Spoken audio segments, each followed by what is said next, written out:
Mani sauc Matīs Caunītis.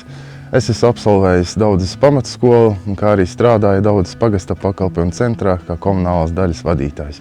Daudzes pagastnams tika uzcelts kā ciema padomes ēka 1987. gadā. Iepriekš kultūras dzīve Daudzavā tika rīkota vairākās ēkās. Tagad tā ir viena ēka, Daudzes pagasta pakalpojumu centrs, kur ir bibliotēka, sajieta nams, kā arī mūsu pagasta pakalpojumi.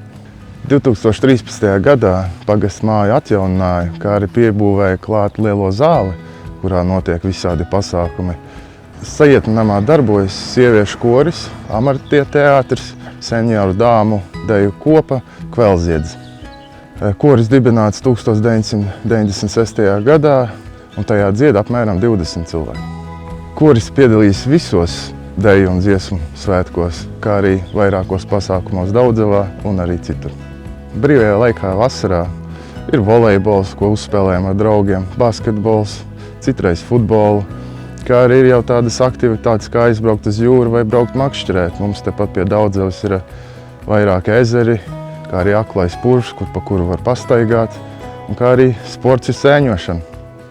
Sporta pasākumi pārsvarā notiek augustā Daudzesē pie pamatskolas, kuru organizē Anita Censone. Daudzavā pārsvarā uz lielā laukuma, aizsarga laukuma, tur notiek Jāņu sporta spēles.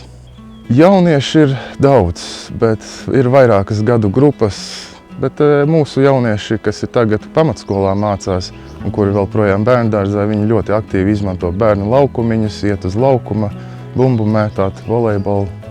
Jā, cilvēki, kuri grib sportot, kaut kādās aktivitātēs iet, šeit būs. Kā arī mums ir māja Motila, kurai pieder dienas centriņš, kur arī jaunieši iet zīmēt, krāsot, rokdarbus, visu kaut ko. Un ārā arī viņiem tur laukumiņi, pavasarī jau tur ir vairākas puzles, spēles, tam līdzīgi.